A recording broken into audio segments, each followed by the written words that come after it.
Preferences.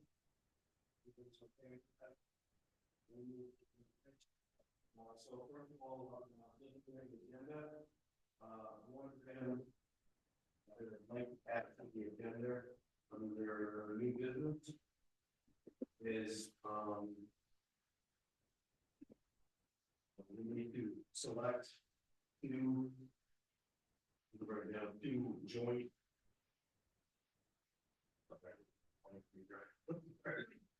Yeah. That's the high school. They board between Homestead and Alton. Alton puts 3 people up on Barnstead and every people is their common committee. Overlook it. School. So we do 2 reps aside from the school rep who sits in one day. So right now, everybody interested in saying.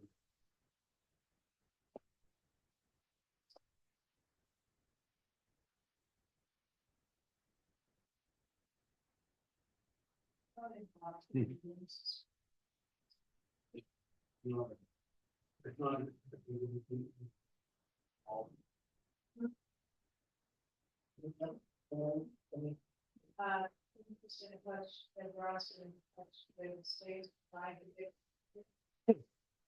That's true.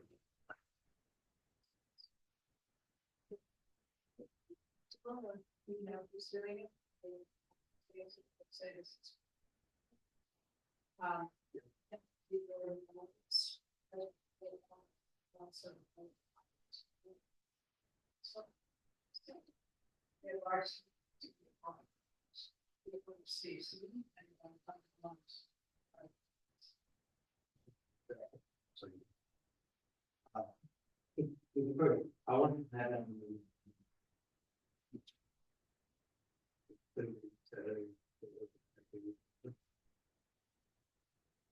I'll make a motion to approve the agenda as amended. Aye.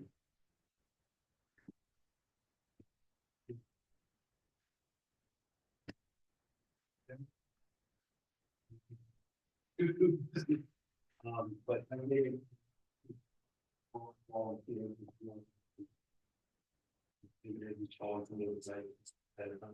he was interested. Are we talking about it now? Yes. I mean, I'll be interested. I'm interested. I have a granddaughter coming up to spend almost a week with us in December, and then my son's coming up in South Carolina for he and his family for 10 days. So if we can work around those, I'll do it. Unless you guys want to do it. Sorry, I don't want to jump. You guys want? You guys? Make it. Fill in. That Yeah, that's fine. I mean, they're probably not gonna have it. I think my granddaughter's coming up like December 12th or 14th. think they're gonna do them until I think she's coming up the middle of December, is that?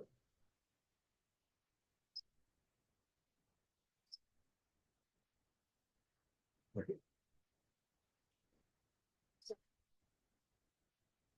Oh, she. Okay, yeah, I mean, I can do it, unless you guys want to do it. If you guys want to do it, it's fine with me. I'm good. Figure I'll get out of the way.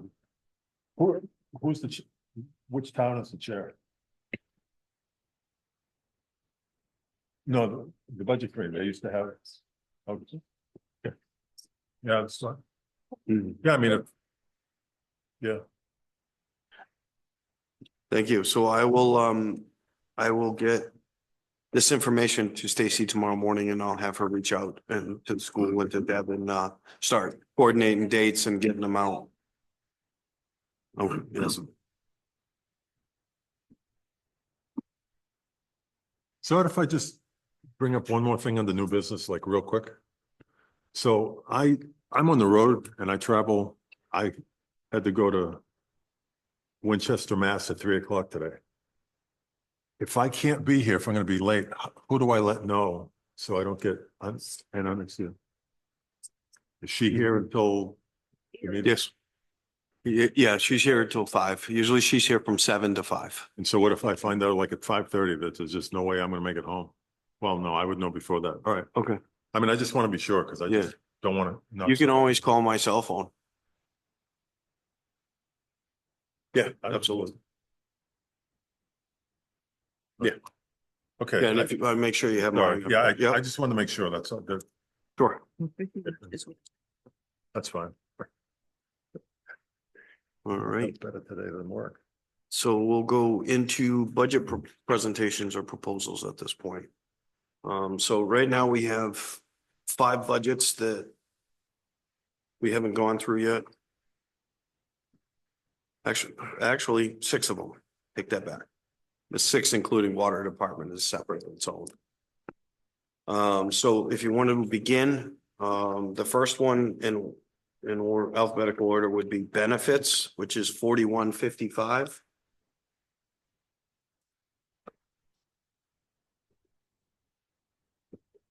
So I do know that one of the questions that was asked last meeting when we had talked about this for the benefits is there was a question about what the town pays for medical, what the employee pays, and then same thing for dental. And I wasn't 100% sure at the time, so I wanted to verify those percentages. So for medical, the town pays 96.5 and the employee pays 3.5%. For dental, it's 80-20. The town pays 80% and the employees pays 20%. So can we ask questions? Mhm, Is that yeah. okay? So do we have more family plans on the town? There are more family than the other ones, but they're broke up. So, I mean, I'm just If trying to you- get a gist of what Yep. the dollar so is. the if you percent go price, what the dollar is. go to the justification sheet, there's actually Laura put a breakdown together. That tells you how many family plans, yeah. how many 2-person, how many one single. Do we know what a family plan costs? Yeah, I just gotta break out the math. I can do it too. I didn't know if you had that figure. It's roughly $28,000. Harvard Yeah, true. Pilgrim. So, And so, yeah, 100%. I have. Yes, There's nothing on it though, so. 20 divided by 20, sorry. So 820, 186 divided by 25 is 32,807. That's about right. Yeah, that's with the increase. So that, and the employees only pay 3.5%?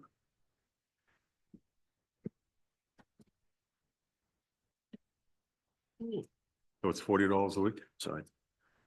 Yeah, that sounds about right. Yep. Wow. Yeah, that's why I'm going through here. I didn't see it yet. Do they know they have a deal? Yes. And we went through, we changed out, we've made out very well over the last couple of years. The town has with increases because we were using Health Trust. And I believe the school might still be using Health Trust. So Health Trust over the last 2 years, 1 year they went up 21%, and I think they're 15% this year. Harvard Pilgrim's been very good in the sense that last year we only went up 6%. This year, it is 8%. Yep.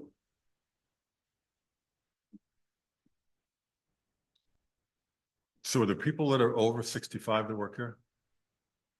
Are there people that are over 65? Few employees. Do they get to stay on this plan or do they have to go on Medicare and then get a supplemental? Yeah, if they're working full time. Well, maybe in a town or a school, but not in the dreaded private sector. No, Because I was forced to go on Medicare. really? Okay. I just wanted to know. Depends on the private sector. Interesting. Yeah, I mean, I lost my good plan and now. Okay, I was just curious if it was the same or not. I can only think of one employee off the top of my head that. I mean, I don't we've care. encountered that with. I was just curious. That's Yeah, all, because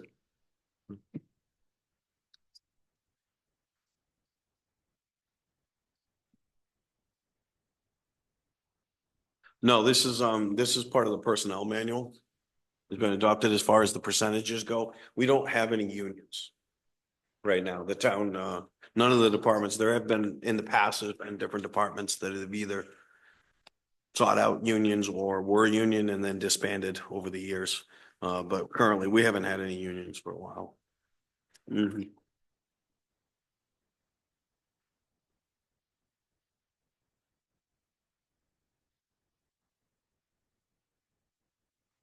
So just going down through, obviously FICA is based off of wage increases.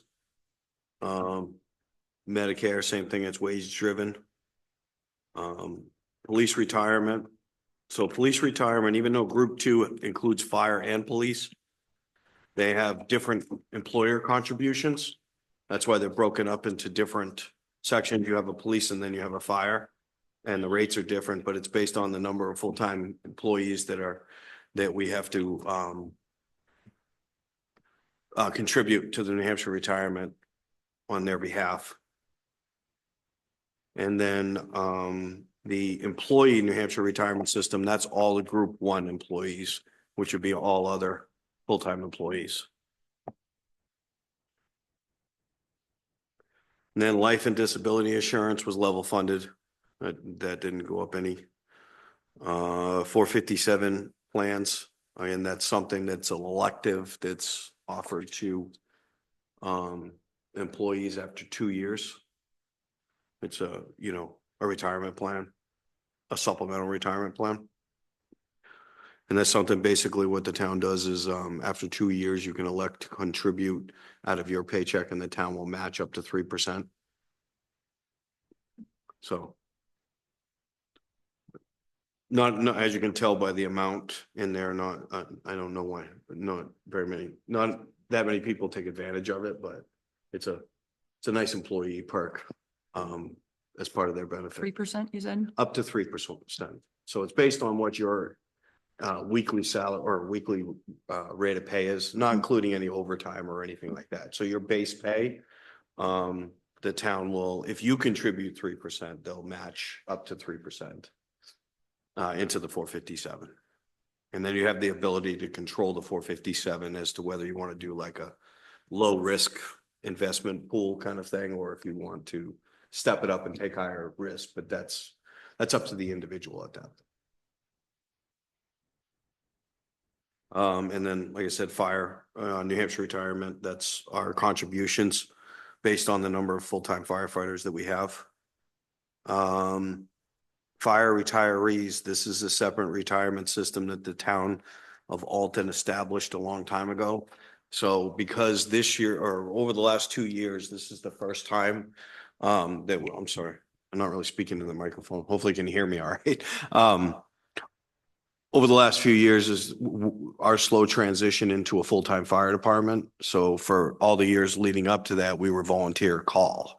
So that means our firefighters were never entered into the New Hampshire retirement system. They weren't, even though many of them served 25, 30 years or plus as a volunteer firefighter in the community, there were absolutely no benefits for them at the end. So years ago, the town established a firefighter retiree plan. And basically that just governed all of the long-term, they had to have 25 years or more. And those retirees that when they retired based on their rank at the time, they were given a yearly pension. It was It's a small amount. I mean, for all the people that we have, actually on the justification form, I can tell you exactly what it is.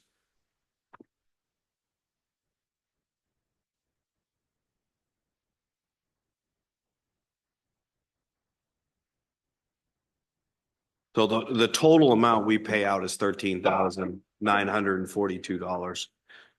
So we have 10 stipends.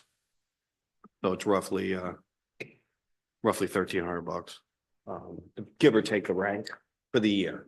So it wasn't, it's not, nobody's gonna live off of it, but it's a good incentive for the people that have volunteered for many years of their lives and exposed themselves to the hazards of firefighting and the job.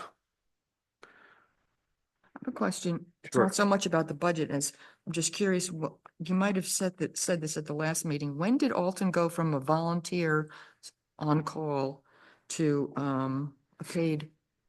To full-time staff. Yeah. We started putting on full-time staff in 2021, I believe it is. 21, 22. Yeah. Chief. We have had a full-time chief. Yes, right, no. Long time. Yeah. So they think the full-time chief, ever since Scott Williams retired, I think he's That been makes sense. full-time. No, I don't think he was full-time. I think he still maintained part-time. I'm pretty sure. I think Ryan Ridley was the first one. Ryan. No, I think it was Ryan Ridley. Because Scott was after Johnson. So we had a chief and an Administrator, yeah. before that. And then we started phasing in full-time staff. I mean, we still have a big roster of volunteer per diem call. I think our total roster is roughly 32 people. But our full-time roster, we're only up to, there's the chief and 6. full-time, I believe. Yep, 6. So 7 total, 7 full-time employees. So there was they had originally, the board a while back had approved a phased-in approach to getting enough full-time staff to man the fire station. So unfortunately, what's happening now is this volunteerism has kind of gone away. It's not a lot of it going on anymore. It's very hard to get people to volunteer, but then again, you're also asking them to give up time, family time, and they all have a full-time job too. So it's just, our call volume is so big right now, we can't staff it. We're having too many mutual aid calls and too many retones when we don't have full-time staff in the building. We're only staffing 2 people a shift right now, so. And then they augment with the rest of the call per diem staff. Yeah, I don't have a problem or issue with the, Yeah, no, with the phasing in. I was just curious. These are basically set prices that we don't have any control over. So.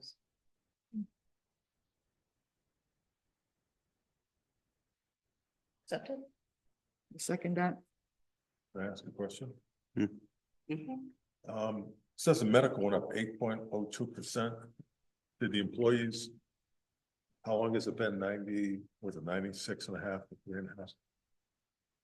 Is that percent the same as it was last year, the year before? yes. So they don't have to pay any more incentives. The town picks up the same percent as the cost goes up. Yes, the difference is the difference is in order to save money, the town has gone to a higher deductible plan. So the employees weren't required to pay more, but the deductibles have gone up. What is it deductible?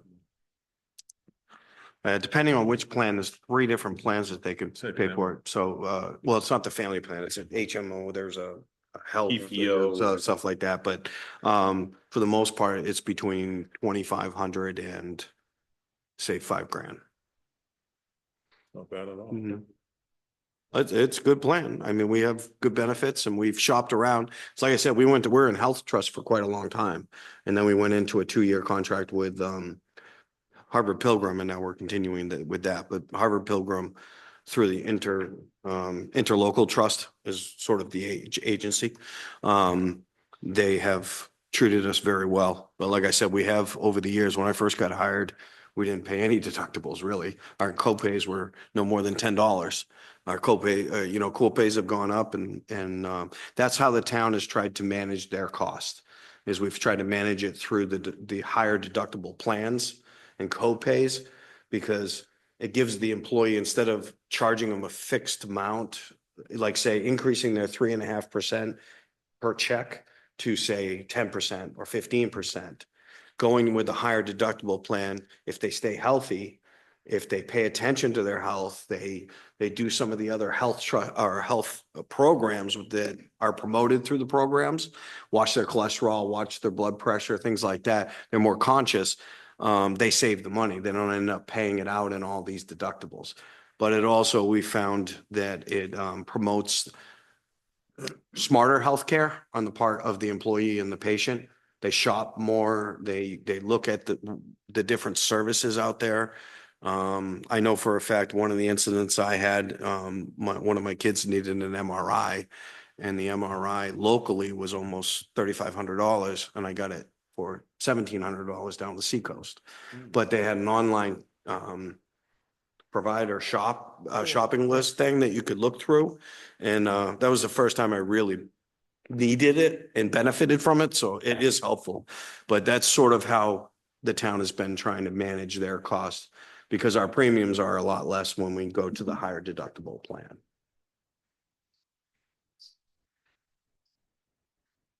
Oh, okay, okay. Mm-hmm.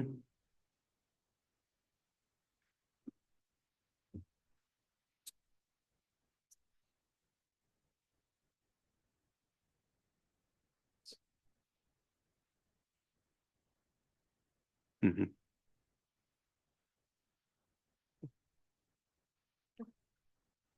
So I got a question on the police, with the New Hampshire retirement system. It was 375 and now it's 350,000 Yeah. even. What is that based on? Where does that number evolve? Based on what the state sets for a employer contribution. Is That it, rate went down. so is it based on the number of employees? Yes. The number, but it's also, it's not just the number of the employees, it's their rate of pay too. And how many employees do we have within that police department that qualify for the? That are certified group 2 employees. I believe they're at 13, 14, including the chief, I believe. Actually, I can confirm that real quick. That's like 30 grand a head. That goes into this 30+ thousand a head. Yeah, I mean, the retirement system's significant because it was.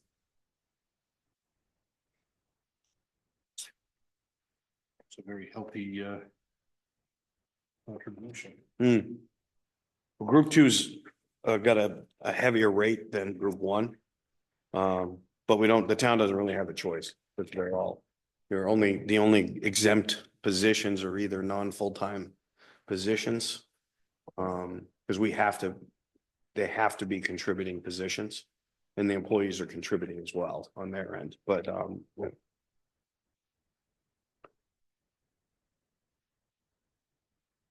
it has to be exempt under statute in order for the town to exempt it. Yeah. All right. I'm just trying to get that exact number for you, just because I believe it was 13 and when they added a position a couple of years ago after I left.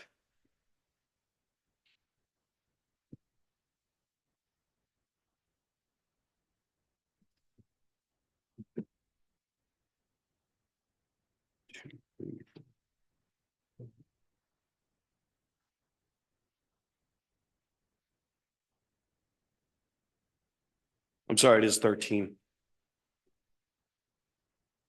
It'd be 14 with that full-time SRO position. So it will be 14, but currently it's 13 right now. Yeah.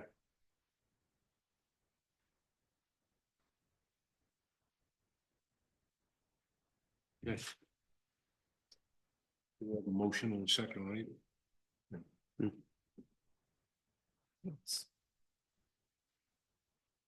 Yes, if there's no other discussion, so we have a motion and a second to approve the budget as presented. $2,796,798. All those in favor? Aye. Aye. Any opposed? Okay, thank you very much.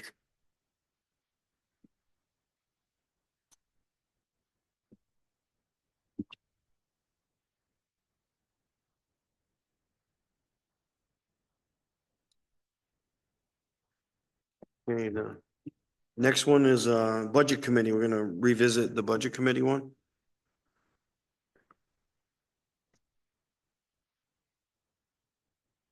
Oh, wait a minute. Apparently, we approved that one last meeting. Oh, I'm did sorry. we? Yeah, We did? Oh, no. yeah, we level funded it at 3201, 3,201. Okay.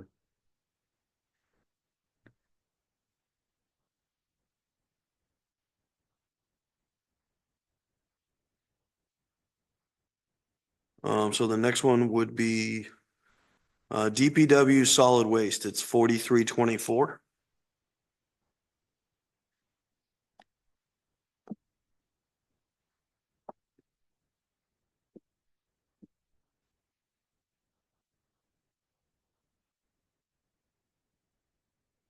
What's that? Is there one on the table right there, Phil? It probably was on the table, because that was the new one that just got approved by the Board of Selectmen.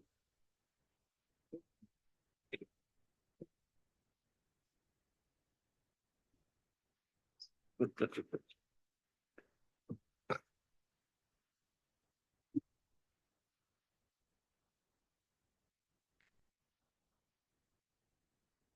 I don't know if you recall, but so the Board of Selectmen had deliberated on this for a couple meetings because the question is that at some point in time, the Solid Waste Center is going to be looking to add a roll-off truck and do their own hauling.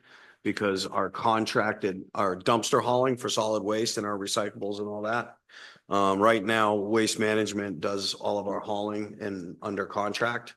But our contract is coming to an end in 2026 and they've already given us what the new rates are and our trucking. So we pay separate for transportation than we do for actual waste fees. So the waste fees stay one way and they keep increasing the transportation costs. But our transportation costs going into 2026 are almost going up 110%. It's determined that we will save a lot more money by buying our own truck. And we already have staff that is funded we had 3 part-time positions that didn't get filled when we were on default. So they're proposing combining those 3 into a full-time position. The board was going back and forth and talking about it because we didn't know whether we wanted to jump on that right now or if we were going to work on phasing that in. So we're ready for January 1, 2026. So the determination was we weren't going to increase cost, but we were going to move money from lines. And that was the question, is transparency, making sure we put the money in the right lines for what we wanted to expend it for. So the board decided that because we're not going to hit that high spike until 2026, that we're going to maintain the budget with the current lines. So you see that we have waste transportation, we have demo transportation, there's softwood or sorted wood disposal or transportation. Those are all remaining. Those are all contractual fees under our solid waste contract. We did not move any money into a vehicle lease purchase, which would be what we end up doing when we do finally decide to purchase our own roll-off truck. So for this year, this is the direction that the board had approved to go in. And the main reason for that is that we still have 12 months under the existing contract before our rate spike. So. We expect to see that next year. You will, yes. We're going to do what we can to prepare for it for January 1 so that because if the one thing is they were giving us a grace period in 2025 where we wouldn't incur any costs if we do like a half a year or half year. Basically, we don't get penalized, but if we go past 2026 into the new contract, we're locked in for a while, so we wouldn't be given the opportunity. Once we start entering in that contract, we can't pull out of the transportation. But they've said all that and arranged it up front, which is nice because they gave us our costs up front as to what they're looking to propose. We're also shopping other carriers, but there's not a lot. With transportation, it's difficult because the other haulers are further away. So even if their pricing is better, we get dinged more in fuel and mileage. Because Waste Management, I believe we're hauling just to Rochester. But they are, the Public Works Director is seeking out other opportunities and what might be there. Throughout this year, it's going to be sort of a building year to figure out what our best play is for 2026. So in this budget, what you see is our landfill monitoring costs went down to $1. The reason for that is that we actually have a capital reserve that covers most of our landfill monitoring, and that's basically the testing and DES reporting that we're required to do for our old landfill that's capped. So that money comes out of the capital reserve? Yes. Then why do we have $1 in this one? Why keep it open if the money is gonna be coming out of the other one? I think the only way, Keep the line. the only reason would be to keep the line open in case we did have to expend for But the money something. would come out of the capital reserve, you said, right? Right, but there's only This year. so much. Or next year, but Yeah. not in the future. And the other thing is if we do run into problems like last year, we did have to bear more cost than just our testing because some of the topsoil eroded with the rain. And we were DES required us to replace the vegetative screen and stuff over the cap. And we used money out of that line for that. So we have two line items for the same thing? One's a capital reserve, one's a line item in the budget. Right, we have a line item in the operating budget. As you go For a through dollar. these budgets, you'll find a number of them have $1, and that's just to keep that line. Well, I understand that, but why but I guess my question is why, if we don't need it, if we have the capital reserve and there's money in there, why do we need this? Because it would be more of a headache to try and recreate it should we need to down the road than What? just simply keeping $1 and keeping it alive. You just add a sheet of paper and you open up the line again, right? Yeah. No, so Consistent what with ends that. up happening is if that line doesn't have $1 in it and you zero it out, it deletes it out of the operating budget when the new budget's approved. So for 12 months until we go back to town meeting, you know, they talk about a line, a bottom line budget. Yep. Means that the Board of Selectmen Right. and stuff can decide to expend money out of anywhere in the overall operating budget to cover another line. But if the line doesn't exist, Can't move they it. can't move money to But it. it's the capital reserve, right? There's a capital reserve for this, and the selectmen's are probably agents to expend. Yes, Okay, so I still don't. I mean, it's only $1, but I guess it's the principle of it. Why have why not just put every single line item? because what I'm saying is the Put a capital dollar- reserve has, I think, approximately $25,000 in it. But if we have a catastrophic failure in the landfill cap, it's gonna blow $25,000 way out, and the board doesn't have a mechanism. They got- So the capital reserve, if they expend it to zero, they don't have a mechanism to spend money out of the operating budget if the line's not there. That's, and again, I know it's more of an emergency sort of thing. We're not anticipating having to use it, but because the landfill is such a environmental nightmare. We should have cleaned it up. Well, we're having issues now with the monitoring wells now too, because there's water contamination that's leaching out. Yeah, is it still going the same way as it was? Yep. How much of the selectmen gonna put in? Is there gonna be a capital reserve adding to it in the upcoming budget? Will we be contributing more to that Yeah. capital reserve? We haven't discussed that. Yeah, they haven't seen the warrant article proposals yet. CIP just got approved by the planning board last night. So on Tuesday, they're gonna see the CIP recommendations. And then they will also get a draft copy of the warrant articles, but I can tell you, off the top of my head, I can't tell you the exact amount, but there is a proposal to add a dollar amount in to keep that healthy, keep It's it gonna be more moving. than $1. Oh, no, yeah. But I think I want to say it's probably 10,000. So, this may be a fundamental question. Hmm. Forgive me if it's, Sure, no problem. is there a list somewhere of the different, or maybe it might show my non-understanding. Is there a list somewhere of the different capital reserve funds? Yes, ma'am. CIP, That's the CIP. Yeah. And CIP stands for, capital improvement plan. oh, okay. And that's where you would have, there would be a whole list of Yes. the funds and what's in them. I actually, I have yeah.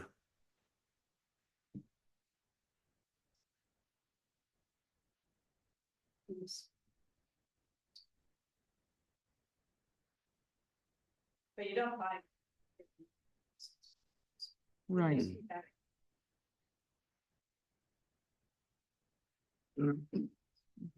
Is there, is that available? Yes, Yes. yep, yep, and I get it for you tonight, actually.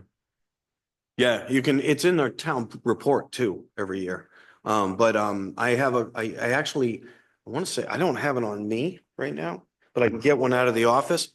But, I thought with that file, remember the information that you guys asked for in last meeting and we had that big stack? Yeah, yeah, there was I believe that there's a list of capital reserves in that. It's where we went to the-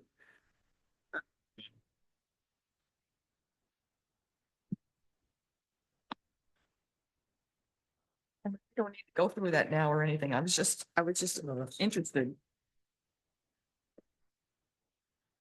Actually, if you want to, I have an entire list on my desk. Give me 1 minute.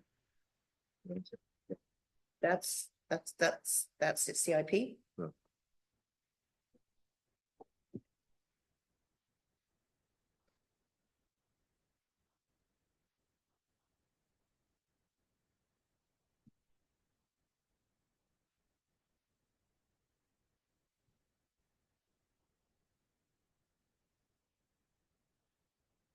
What's your account we're in right now?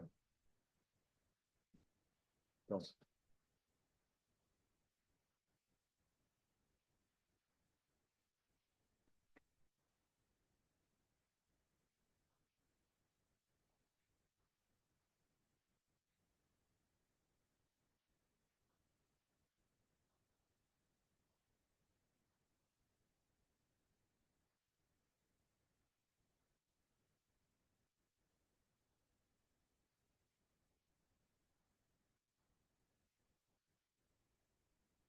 So I'll make copies for everybody else. This is current as of. The date on this one. Oh, right here, 10/28. Okay, so current. All right, so that shows you what is expended. But these are all the capital reserves. And then there are a few trusts. Okay, And then at the end, it tells you what's expended, what was put in, and then what the actual balances are. thank But I'll you. make a copy for everybody. And what's the difference between a capital reserve fund and a trust? I mean, I know what a trust is like, you know. Yeah, capital reserves are pretty much designated for. Like a savings account. Yeah, Capital reserve? Yeah, it's like the town's putting money away into specific funds and saving it for the purchase of equipment that's gonna cost a lot of money. So and then what is a instead of doing trust? it once. What is, the trust, yeah. The trusts are run by the trustees of the trust funds. And they also have they put money into investments and we get interest on those. got it, all Capital right. reserves are not interest bearing accounts. It's like a savings account for future expenses. And It's you're, like the best example of capital. Reserve. Fire department's capital. Reserve. We've been putting money into it to the point where I think it's got like 1.7 million in it right now. And everybody, when they hear that, goes, oh my God, it's money. Let's go spend it, yeah. But they don't, that's so that when we have to buy an engine that costs $780,000. Yeah. You don't hit the taxpayer. right, thank you. Yes. It's there. Yeah. They try to plan out for the trucks for the fire department, the highway department, the cruisers, the things. So they spread it out over like 10 years. instead of all at once. The trust is often somebody's name and it's for the purpose of something specific. Yeah, sometimes a lot of the ones that are in people's names and stuff, those have been family. Like, you know, somebody passes away and donates funds or something for a specific use. Like we have the Clough Moral Fund, which was a serious amount of money that was donated from a family through their estate for the town hall in maintenance and building, but we can only spend interest.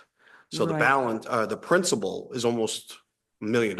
It's like 900 and something thousand. And you But- can't touch the principal. No, but we can touch the interest and it has a lot of interest per year with that kind of balance. So a lot of them are, there's some of them that are like that you can't touch. Some, it dictates in the trust. The trustees have that information as to whether it's, the town can spend principal and interest or principal or interest only. So when, in March, when somebody runs for position of trustee of the trust funds, they're running for a position to be trustee of Those. all of these, not just one. No, there's a lot more than what's on that paper. So that's just a small number of the trust funds, but we have lots of trusts that are all for, especially for the cemeteries and things like that, families and graves and things like that. There's a lot of trusts. So when the trustees provide a list of what we have for trusts with, I believe it's Bar Harbor. I think it's one that's doing our investments right now. They provide a list and it's bigger than that. That list is condensed to the stuff that we're using all the time and that we're putting money in through warrant articles and things like that. So somebody who runs for trustee of the trust funds should really have a handle, a grasp of investments. Some sort of Yeah. financing or a financial background. Yeah. Yeah, okay. And honesty. I mean, they don't all, I Hopefully. shouldn't say not everybody that's held that position has that, but they learn it and Yeah. they're eager to learn it. They want to know more about it. So, I mean, we do have professionals at, our institutions that are handling the money and they they manage it and they provide recommendations. Right, So they're not, nobody's flying blind. right. But at the same time, they're also trustees of the trust funds are supposed to be the checks and balances between. So when we expend money, the Board of Selectmen are agents to expend on a lot of the capital reserves, all that stuff. What happens is we make those expenditures during the year and then one time at the end of the year, all those expenditures, the supporting documentation like invoices, itemized invoices that tell you what was purchased, why it was purchased, because, and I'm sure you've probably seen this, but on the warrant article, when they establish something, they establish it for a specific purpose. And once the town establishes that purpose, it's gospel. Meaning that if there's a capital reserve for the purchase of fire department equipment, the Board of Selectmen can't come in and say, well, we're gonna spend $500 down the police department. They just, that can't be arbitrarily like that. And like I said, every capital reserve has some type of, we have sidewalk capital reserves or specific just for sidewalks. Specifics for buildings, town hall maintenance, capital reserve, things like that. Thank you. So, and if you want, as soon as we get done, I'll burn. Mhm. Because they have a capital reserve for the radios. Because those are expensive, but you can't take them out of the vehicle fund.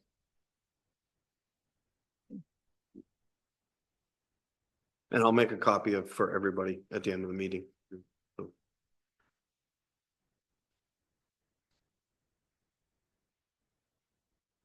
So going back down through the solid waste, I think we made it through most. Electricity went down, and again, that was because we were running on default.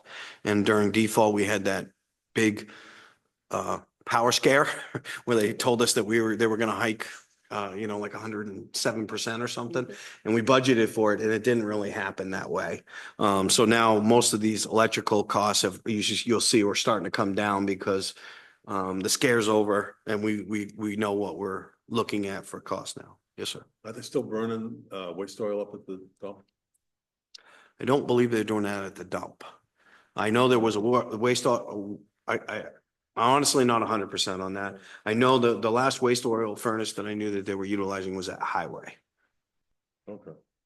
But I don't believe that solid waste is using one. So they put something else.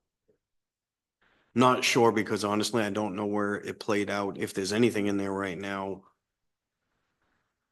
Because I don't, because I feel like wasn't it in the recycling building? Yeah. Because they just, remember we lost the recycling building? So I'm not sure what transpired with that. I know with the reconstruction of it, there was no heating system included in that or anything. So- What's that? Gotta have something now there. Yeah, I would say then most likely they're probably still running. Well, I don't know. So unfortunately, I don't go to the Alton dump very regularly because I live in New Durham. I'm not sure, but Just curious, that's was all. it, yeah, the solid waste, I mean, the waste oil, was that, do you know if that was in the cardboard building or if it was in the recycling building? I know it's in one of them, but It's in the recycle building. in the new one? Yeah. Oh, okay. Yeah. So it must still have that. That must not have been damaged when it collapsed then. So I know they haven't put anything new in, so if they still have heat, they're still using the waste oil.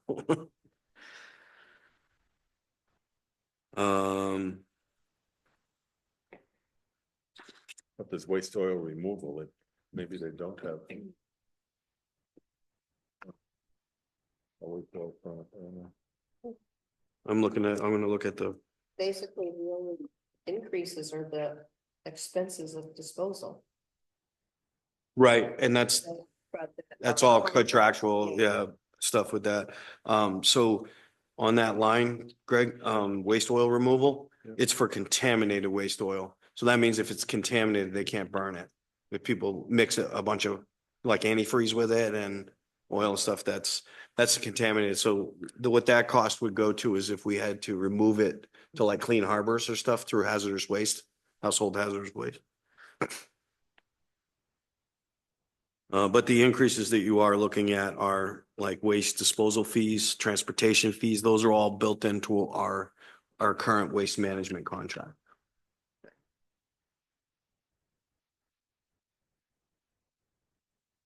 If that's the case, I make a motion that we approve the DPW Solid Waste Department for 395, 521.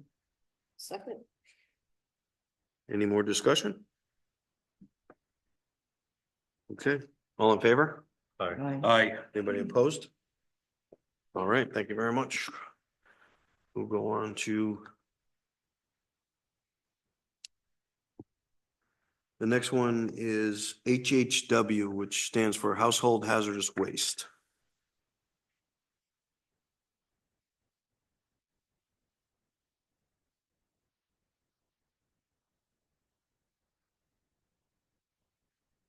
What is household hazardous waste? Is that like when people take their prescriptions that they don't Yeah. want anymore? So what that was is, if you've seen them set up down at the solid waste center, they take in like paints, fuels, things of that nature, anything that's hazardous waste, then we need to securely transport and dispose of. That can't just go into the hopper or household trash. We do have a collection program for the residents of Alton. This one's a little unique in the sense that we have one of the only programs that is partnered with another jurisdiction. Wolfboro, right? With Wolfboro, yep. So the Household Hazardous Waste Program is run by Sarah Silk over in her building. They have a facility in Wolfboro that they utilize, but we split costs and we split the services because they do weekend programs here in Alton, but then they do some in Wolfboro. And they'll take you at either location. They also take out of town people with certificates, but they pay per 5 gallons or whatnot, if they're coming from an out of town area. And they track those, and you'll see that in the supporting documentation, you'll see the Lakes Region Household Hazardous Product Facility. That's our technical name for the group in our agreement. We have a 10-year agreement with each other. We're on our second one.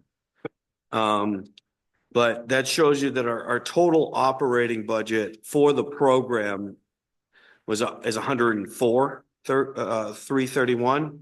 But that's broken up and on that bottom of that page, you see Alton pays 30%. So we pay, our estimated cost, if the budget's approved, is 31,299. Wolfboro picks up 70% at 73,032. So our portion is not quite a 50-50 split.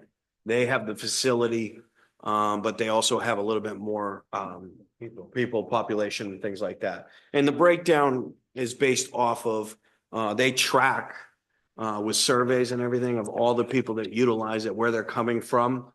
So we can actually get an idea of how many Alton residents, how many Wolfboro residents, and then how many people from around the lake that we're actually taking care of.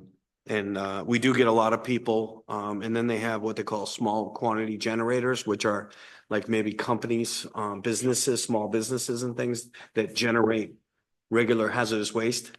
And they will pay. They get DES numbers and they pay to have like 55-gallon drums transported and disposed of. But it really helps the area, especially around the lake, because it promotes responsible disposal of hazardous waste instead of illegal dumping. So, So the first page is our portion of the second page, is yes, that correct? the second page is the whole request, the 104,332. Mhm. But then the first page is our portion, our 30%. So we're not voting on the second page, we're just. No, voting you're just for- voting on the $31,300. And when you see the main increase is line 184. You see that went up from 64,358 to 78,197. What that reflects is we have, our biggest cost of household hazardous waste is our disposal fee, which is through Clean Harbors.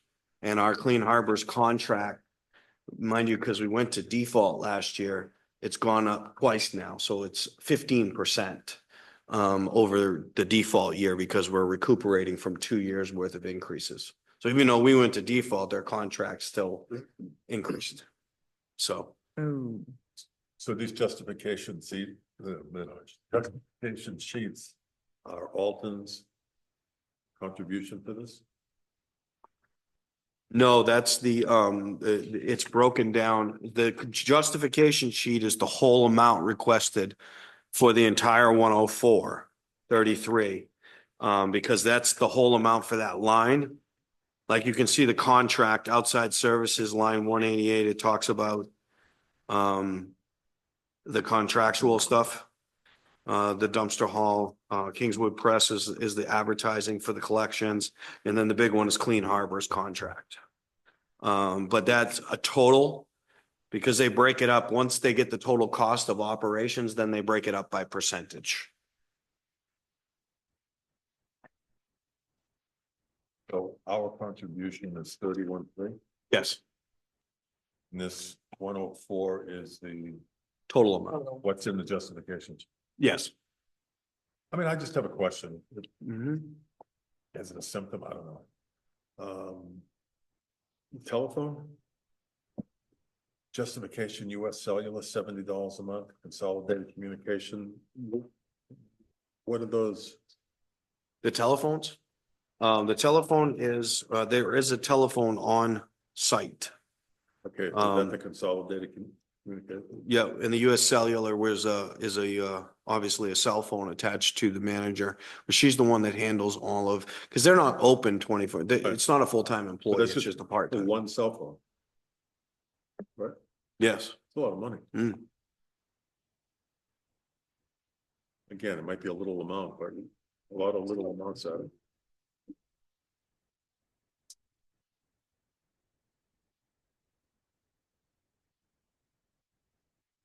Well, we can not recommend it, and then, I mean, I just got a plan for $225 for 35 gigs of data, unlimited talk and text per year.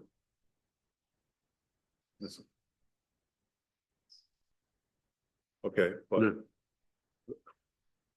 I guess it's just, Okay, but there's two charges here for the phone. The other one's consolidated communication. Right. There's a phone system that is at the facility itself, a landline. But you were required to have a landline because of hazardous disposal Yep. is that how in much they storage. cost now? I haven't had a landline for years. $60 a month is cheap. Yeah. I don't know. I mean, again, it's only one little thing, but a lot of little things add up to a lot of money. Mhm.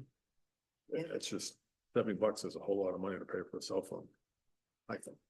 Yeah, I would say that they're doing, that plan is a bit much for. Well, I don't know if that's just a plan or if it's also the cost of the phone. Because when you got your plan, that didn't include the cost of your smartphone, probably. No, I have to buy mine. Right, we don't have to buy the phone. Yeah. There's no cost. That $70 a month it's a basic Okay. phone. All right, I'm good then.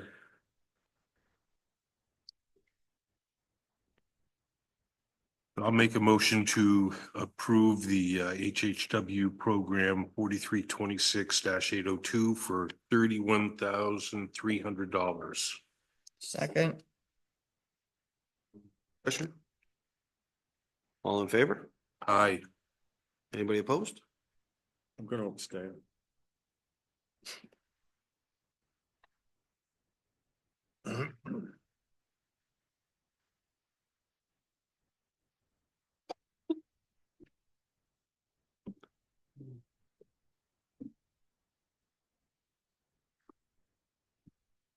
Okay.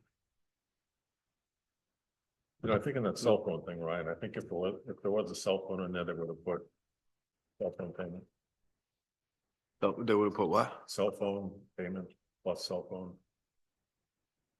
That's mine. All right, well, let me, I will verify that with her to make sure that, I'm pretty sure that's the cell phone, the US Cellular. Yeah, that's what that is. But I will say. The only other thing no, I'm almost positive it's a cell phone, but I'll verify it. The only other thing I was thinking about is there isn't a monitoring alarm system over there. And I don't know I believe that that's tied into the landline. I don't think that would be tied into the cellular service, but there could be a possibility that there's a cellular service connection to the monitoring. So I'll just verify that. That's a To good make point. sure. There very often is, Yeah. in case of power loss. So that might very well be part of that too. So I'll get that information back just to verify that, clarify it.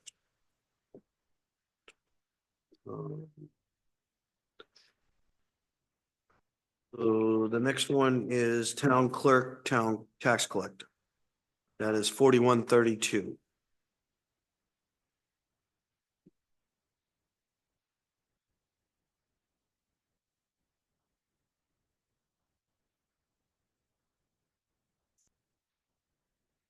That would be 3 positions, 3 full-time. What number was that? It's 4132. It's under, yeah. Your books in alphabetical order usually. Okay. Which really I see it. sort of confuses it. Okay. and do you not have any of the justifications, Hal? Yes, we gave him a whole. Should be a whole, complete book with a stack of them. You didn't already go over or am I We went having over- deja vu with No, we the, went over, Jen does both, but we went over elections. You guys liked elections because it went down, because we had one election next year. So clerk's office, obviously, the only increase that you're really gonna see is, wages is pretty much represented. Benefit buyout went down a little bit. Overtime, she reduced 2.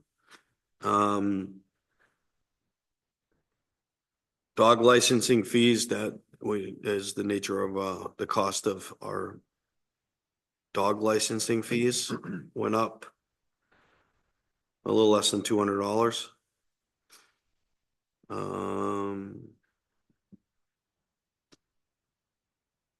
Is there a lease for the copy machine? Is that, Yes. So they share a copy machine, and then we split the lease amount with a large copier between the departments. They have a few different smaller printers, but there's one big printer centrally located that they share the cost through with building and land use. It's big like the one up here.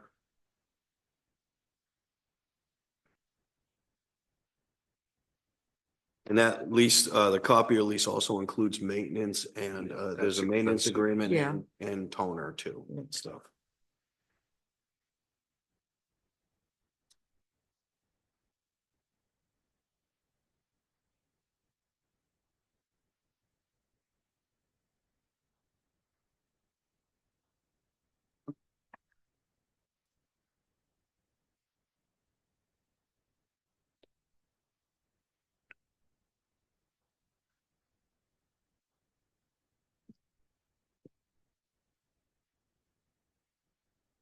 know that, do you know if the town clerk can either, years ago, the town clerk could either take a salary or a cut of what she takes in, or he takes in. Because back, I think in the nineties, they wanted to cut the town's clerk's pay. Or level funded or something. And I think it was she, I believe, came in and said, you know, I can get a cut of everything that I do. And this is how much I would make. And the budget committee quickly said, I make a motion to approve a salary. Yeah, so the rules. So that's still on the books. The rule's a little bit different for town clerk, tax collector, because it's an elected position, so she's not, she's nor a salary or an hourly position, she's elected. So the way it's worked for many years is the town, she's being paid and in conjunction with all the other town employees under our own personnel policy and whatnot, but technically a town clerk can go to town meeting and submit a warrant article for their own salary. So she could put a salary in to pay the tax collector or town clerk, you know, $120,000, and providing it makes it through town vote, the Board of Selectmen or anybody or the town, the people have spoken, she's elected.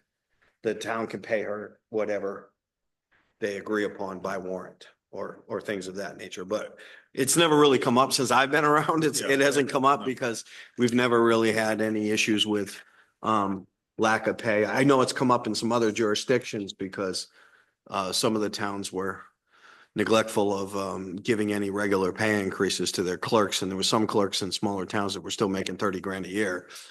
And then they went to town meeting and ended up getting paid 90 grand a year. They got $60,000 raises in 1 year, so. Speaking of raises, did the town clerk and tax collector, the deputy and the assistant, did they not get any raise for 2020 or? No, none of us did. No, none of the town employees got raises for 2024 because we went to default. Okay. So that's why you're seeing the bigger increase this year, because we're trying to catch up for 2 years. That is not. Wait. That's not a big increase. Yeah, but you gotta qualify that because they got 10% in 23, halfway through 20. Yeah, they did, the board agreed to a 10% across the board cost of living increase because we had lost so many employees and we couldn't hire. We were down 9 positions between the police department and our we didn't have any plow truck drivers. So the initiative was to increase across the board the cost of living based on a wage study that was done. And then going into 24, there was a proposal for a merit increase, a regular basic merit, which was the 4%. And that got, obviously, when we go to default, we can't honor that, so. I have a question on the advertisement. Whereabouts is that advertisement?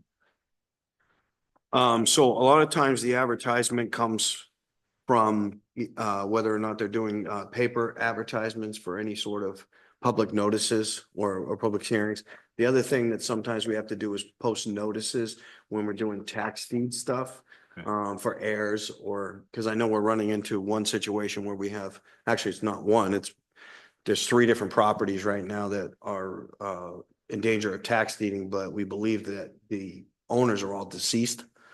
So now we're searching for, there's going to be a situation where we have to search for the heirs in order to properly notice them. And then when we get into those kind of noticings and things like that, they're responsible for posting ads. And this would be in local newspapers? Yes, Like the yeah, Bayside yeah. So or- when any of the advertising stuff locally like that, a lot of times there's still a standard by law that we do a traditional newspaper. Can't just do it all online. Right. We do, if it's something like that, we always usually hit our website and online social media. But we're still required to make sure that we hit a Legal, okay. periodical or, a local paper.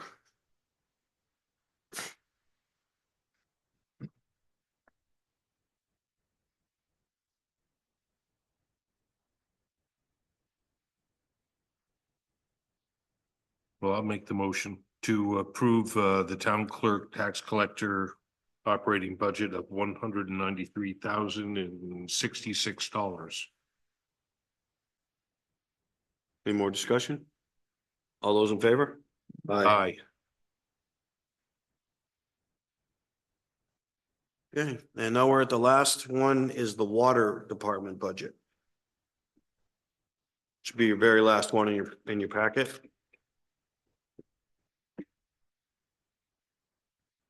So just making sure everybody remembers that the water department is a budget in itself, meaning that the water department's budget is funded by the end users. Even though it goes to warrant for vote. You know, that there might be some mixed feelings about that in the room. But it's just a little, every time I mention the water department, I get a look. No, because it's funded by the end users, but because there are no more water commissioners and the Board of Selectmen have taken over the duties as the water commissioner, the law still specifies that we have to put it in a warrant article all by itself. Even though this year we're going to clarify, because there was a lot of debate at deliberative last year. Because at deliberative, the town is required to put the tax impact on every warrant article. But it's only when there's an impact. So this year, the way the warrant article is going to read for the water department is that the tax impact will be zero and that it will be specified that it is funded by the end user. And that's to clarify that we don't have people out in town voting on a water bill or a water budget when they're saying to themselves, well, I don't get water service. Why am I raising taxes for the water system that doesn't service me? And we're trying to make sure that that is clear for people that didn't understand that we are not taxing the entire town on the water department. We just have to raise and appropriate the money because the revenue comes in through the billing during the year. So we raise and appropriate the money, but it's washed out at the end through revenues. Very funny. What's that? I know. Washed out. You Washed out.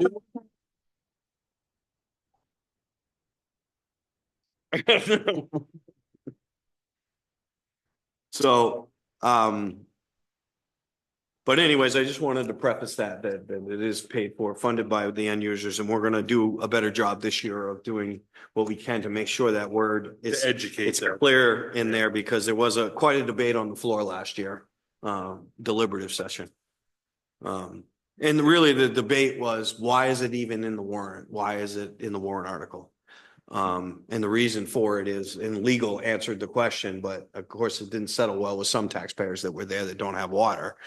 But the issue is that by law, we're mandated to raise and appropriate. You can't operate it like a private business where they're funding and distributing the water, taking money in and then just paying their bills. We have to show it completely on two different sides.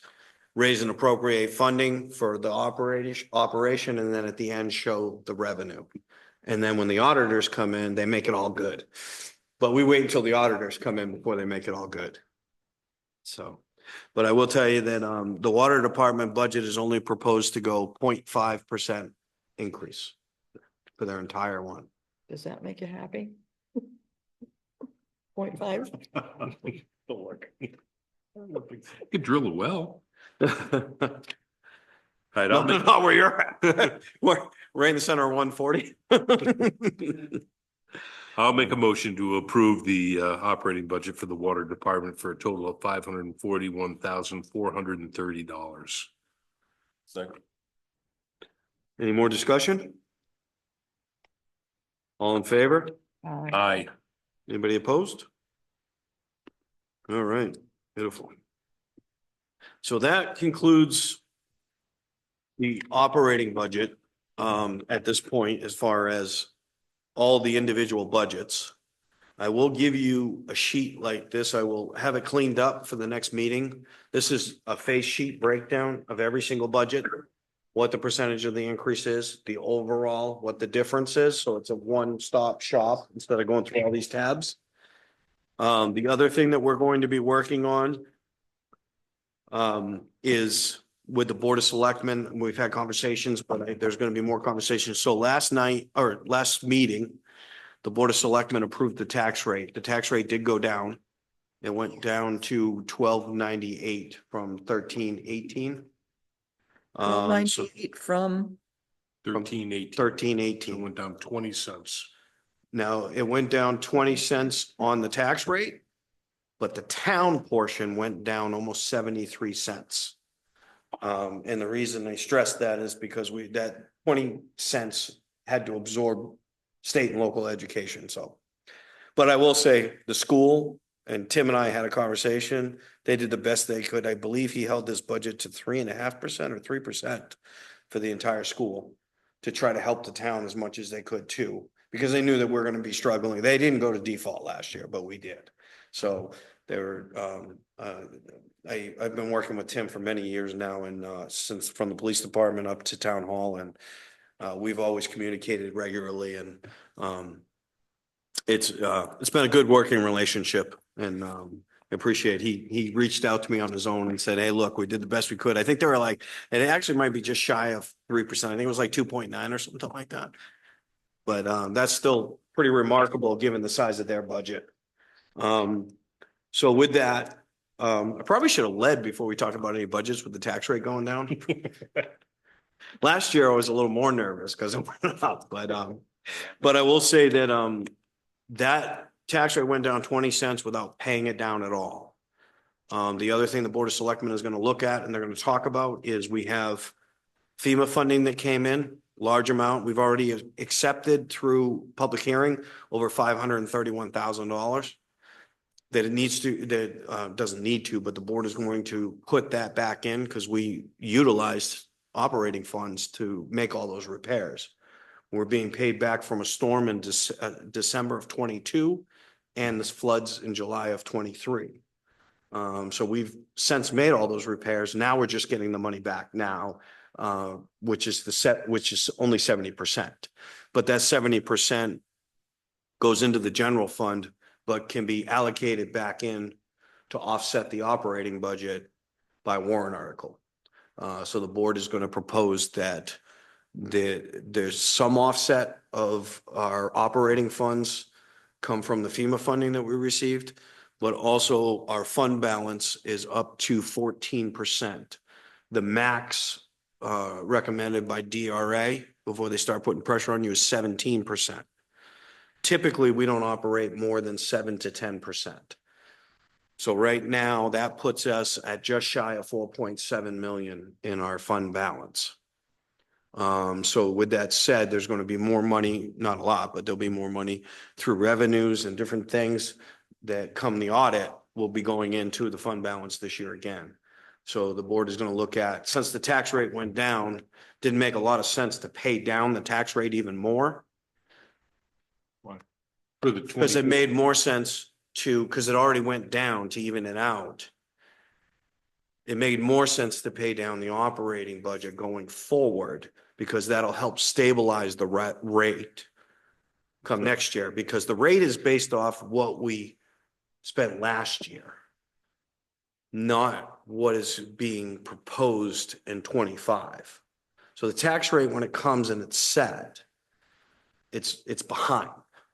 So the tax rate next year, when we go to the new tax rate and we're talking about it, it's going to be reflecting the budget that we're approving right now.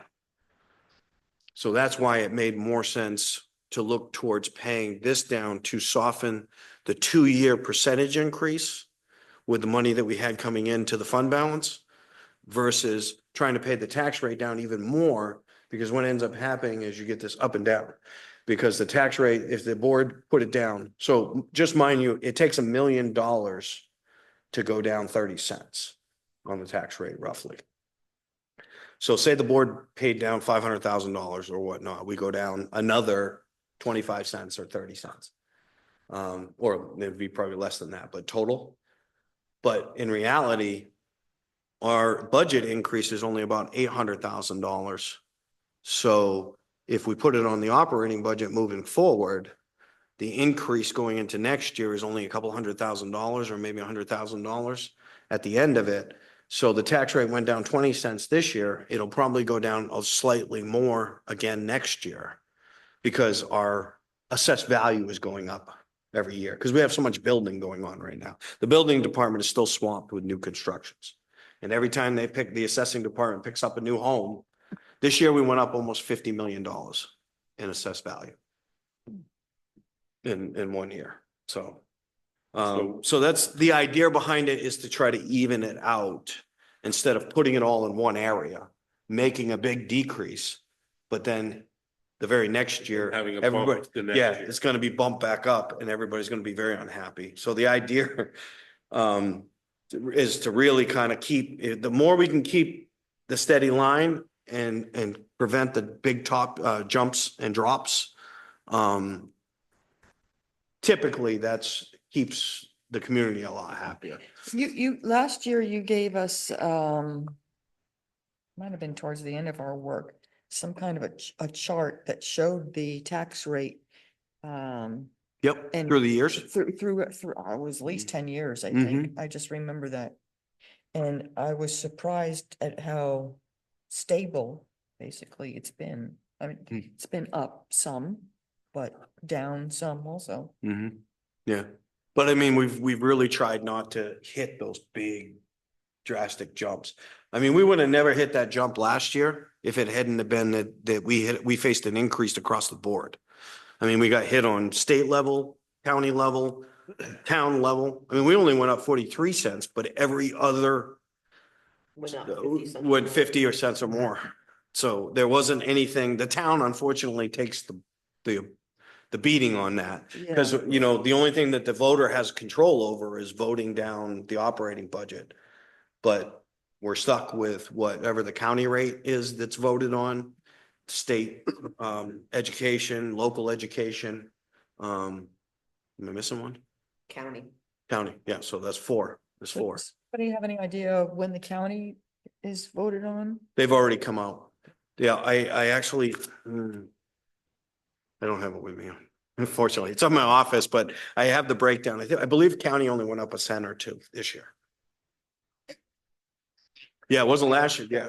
Last year was, I think, 52 cents or They something. tried to cost, but Mhm. they did well considering they still gave pay raises to the employees at the Is it Sheriff's Department or the whole thing? the home, Nursing home? the nursing. Mm.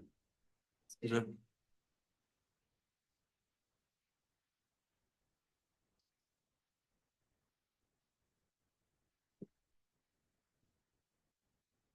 Mm-hmm.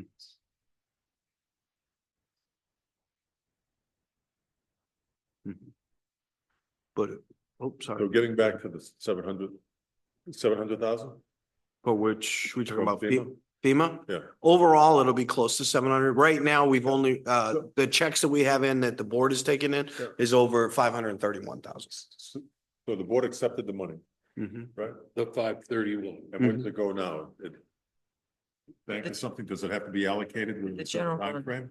No, once the board accepted it as they have to have the hearing as unanticipated revenue, it automatically goes to the general fund. But the only way you can move that money from the general fund To the, to an operating or allocate it anywhere Right. has to be through town vote. And so is that part of the surplus slush fund we have, whatever you want to call it? The unassigned fund balance.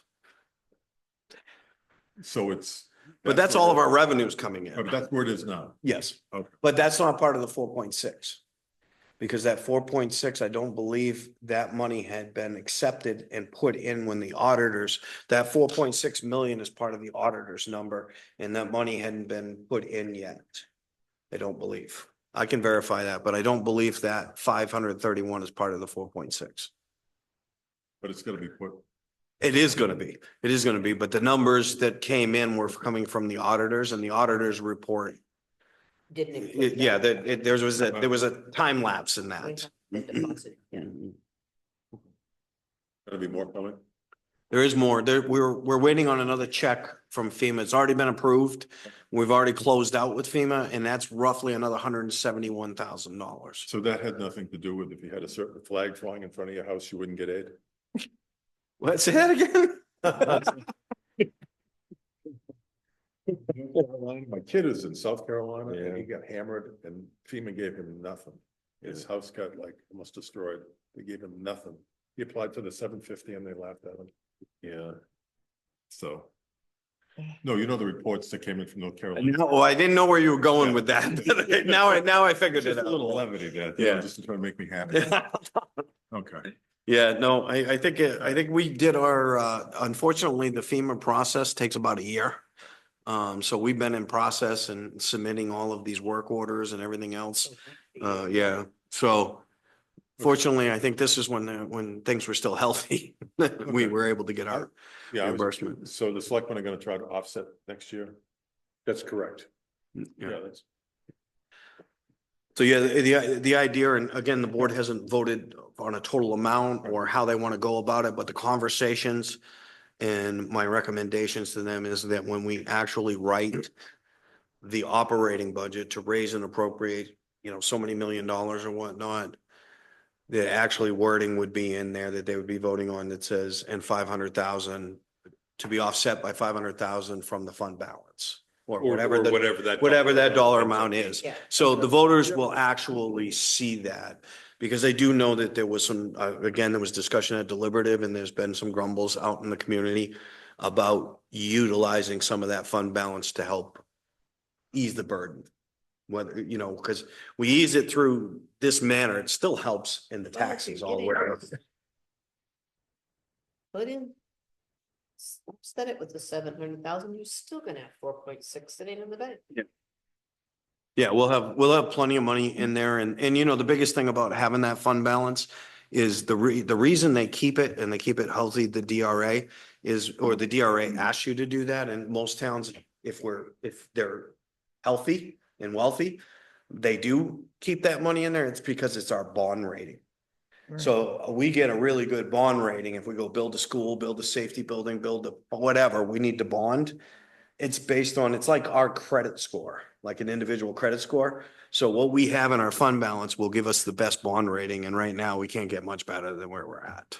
So we're not going to be looking to take out enough to make it drop, but you can only go so high. Like a credit score can only go to 800. It's not like it's going to go to 9. So 850. 850.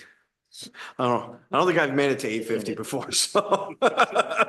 So that money, is that in a? Probably a stupid question. Is it in a bank? Is it invested? No, Are the trustees that? It's funny that you asked that because that was the first thing I always thought of my entire career with the police department till I came up and I actually got a little chuckle out of finance when I'm like, so where is the money? What bank? Do we have an account? Does it say account? So the fund balance isn't physically that. It's basically I don't want to say like a net worth based on what our assessed value is minus all of our operating costs, warrant articles, everything that goes into it. It's basically like you're basically borrowing against your value is what it is. But it's not a physical account that has $4.6 million sitting in it. Because if it was, then you could actually invest it and do things with that. But basically, you're borrowing against your assessed value, your land value, or your tax value. So there is no real money. To like Yes, physically sir. go in and write a check and take it out? No. This is a simple question. Is it real money or not? No? No, in the sense that you can't go count it or take it out or write a check for it, but you can write I guess I don't know how to explain that. I guess maybe I'll have to get a better explanation for you from the finance manager. She explains it a lot better than I can because to be honest with you, when I was sitting in there, first of all, when we were going through, we were actually talking to some of the banks that we were dealing with and everything else, and I'm like, So why don't we, basically, let's take that $4+ million and invest it or do this, whatever, they're like, it's not really. Is she Something in to- Alton? The finance? Finance manager? Oh, yeah, her office is right here. Would, Yep. would be kind of interesting if she came to the budget committee. sometime Absolutely. and, Yep. I will, explain when that. we, the very next meeting, Um, I'll have her come. She is much more knowledgeable and able to explain the intricacies of, one, the tax rate setting in conjunction with assessing, but also all the different accounts and the different meetings. They call them like the MS forms. Those are all the DRA forms. We have a portal on DRA. She's in charge of putting in all of our expenses, our projected revenues, things like that, and all the components that go into it. She can speak much more eloquently and clearly about how that works. So I will most definitely have her come in person. She'd be Unless, more than happy to. She's come to budget, to the board before and stuff like that. So when, unless that means we're gonna have a gazillion meetings in December. no, what I'll do is I'll just have her come to the very next meeting. And when we start, we under new business or whatever, we'll start with finance managers kind of Q&A. With her, And so then you she can- can yeah. leave before we get into ours. So what kind of money is it? It's not really money? So the way it's explained to me, so it's basically, Bitcoin. yeah, I mean, basically you're borrowing off of what is projected to be collected back in, that's left over. You get what I'm saying? Like you have your operating budget, you have, so our assessed You have- value is You basically, have assets. yeah, as well. yeah. Well, it's our all the assets. buildings are assets. Yeah, and so, land. well, the assets, basically what they're talking about is our assessed value basically is what we're collecting on taxes, our Of taxable. the entire. town. Assessed value of the entire, yes. So the entire town, it's like just shy, it's like 2.17 billion, I believe it is right now. So that's basically our assessed value. And that's what, those assessed values is what determines how Is that with a wealthy B? the town is. Billion, yes. And the reason, that's why a lot of the waterfront communities are healthy because of the tax base it brings. And we're fortunate in that sense that we have a lot of water mass, plus we have last I knew, before I left the police department, we had almost 509 habited structures on islands alone. That are all taxed. So basically what they do is they take that whole value and what you're bringing in. Plus you have your projected revenues that the town is collecting, in conjunction to just plain tax dollars.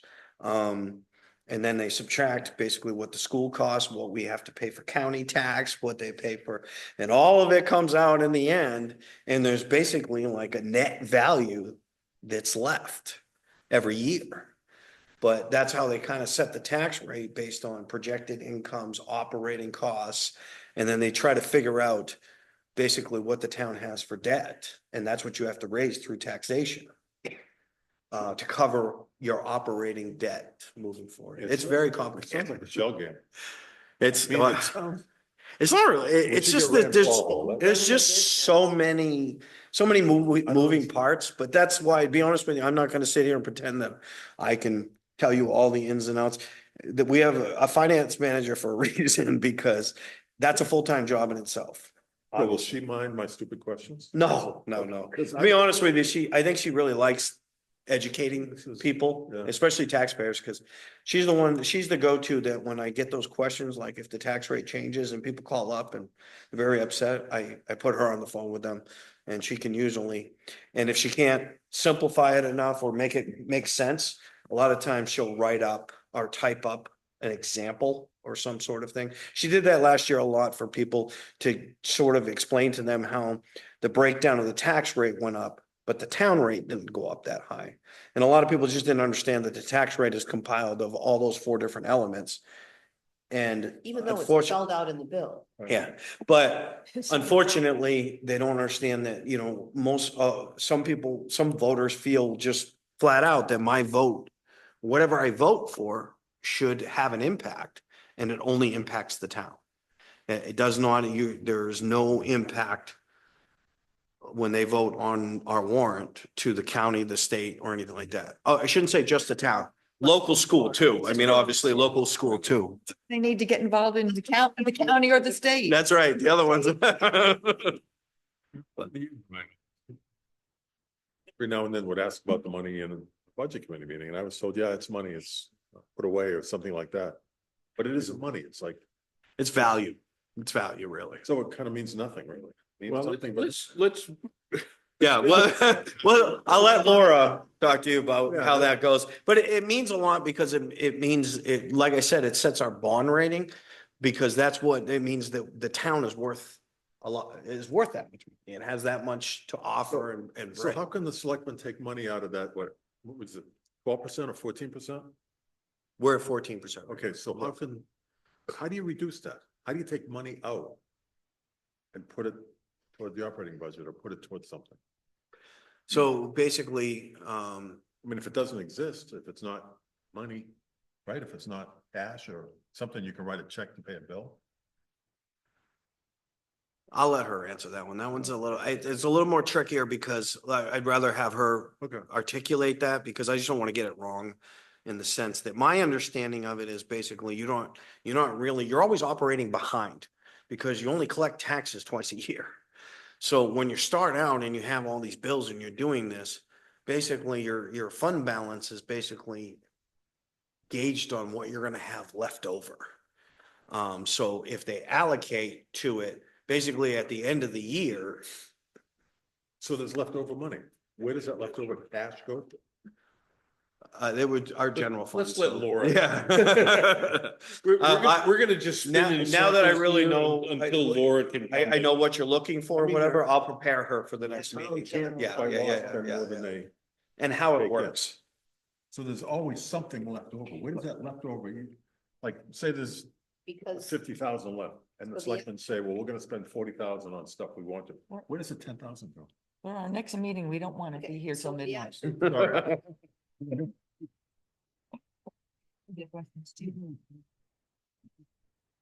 It sounds Yes. like you definitely need to invite her. I mean, when we have leftover monies on a school district, we give it back to taxpayers. Is that by law? Yeah. Okay.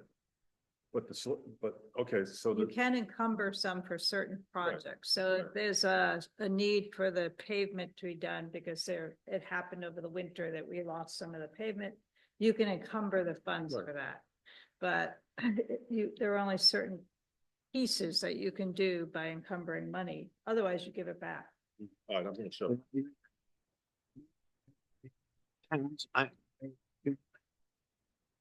Is through moving money from the general fund to offset the operating budget. That's how they give it back to the taxpayer, really.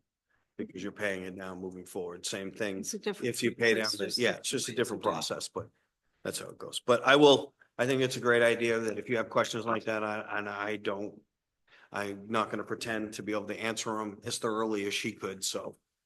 All right, so we will, that will work on that. And so the other thing is we have 2 sets of minutes going into minutes. The October 10th minutes say that I was here, but it was actually Christy Wood that was here. I was here for the September 23rd meeting. It says that. Says up on the top of October 10th, present school rep Carola, and I wasn't here. Oh, I'm sorry, what's Christie's? name? Christy Wood, Wood, that's it. I'm sorry. Okay, she's the main rep. I'm just the alternate when she can't come because she had to go to a school event you're tonight. more than just.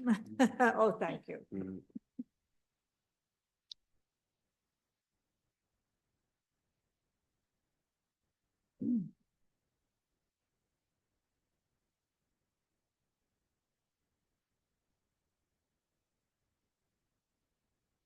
Do you want separate minutes? Yes, please, because we gotta, edit.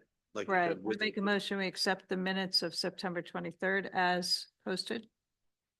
I'll second that. Mhm, okay, any other discussion? Correction, all in favor? Aye. Anybody opposed? Go to October 10th. I make a motion, we accept the minutes of October 10th as amended. Any more discussion? All in favor? Aye. Anybody I'm gonna- opposed? I'm going to abstain Oh. abstain, because I sorry. wasn't here.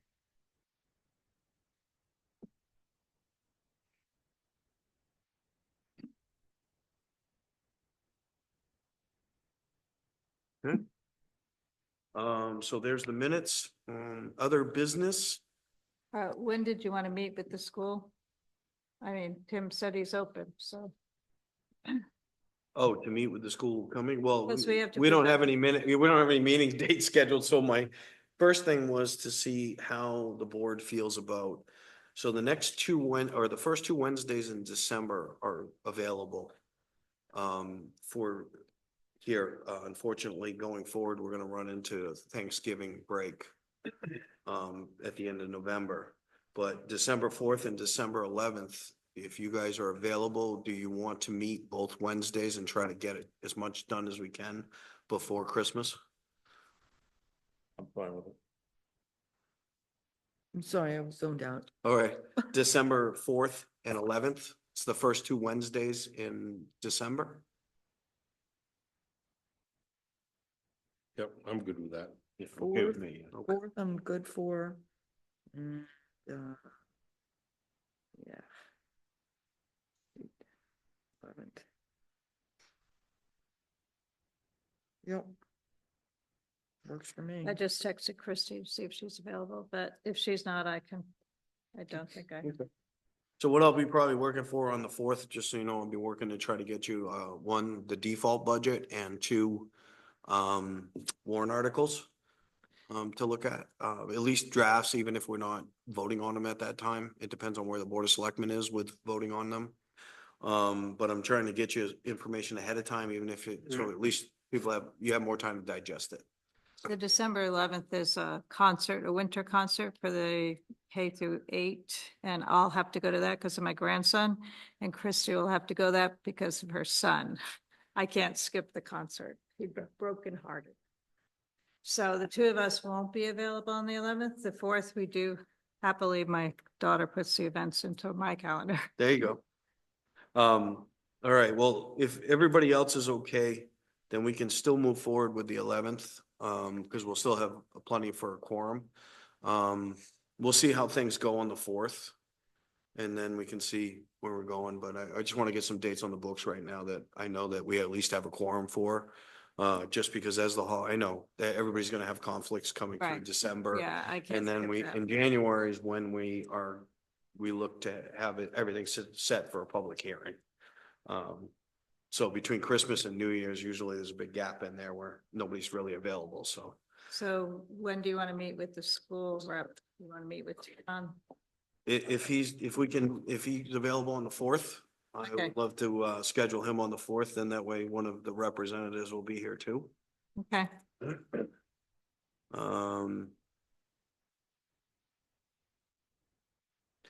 And I will have Stacy get in contact about the joint board for Greg and Brock, and we'll let Beth know if there's any conflict there.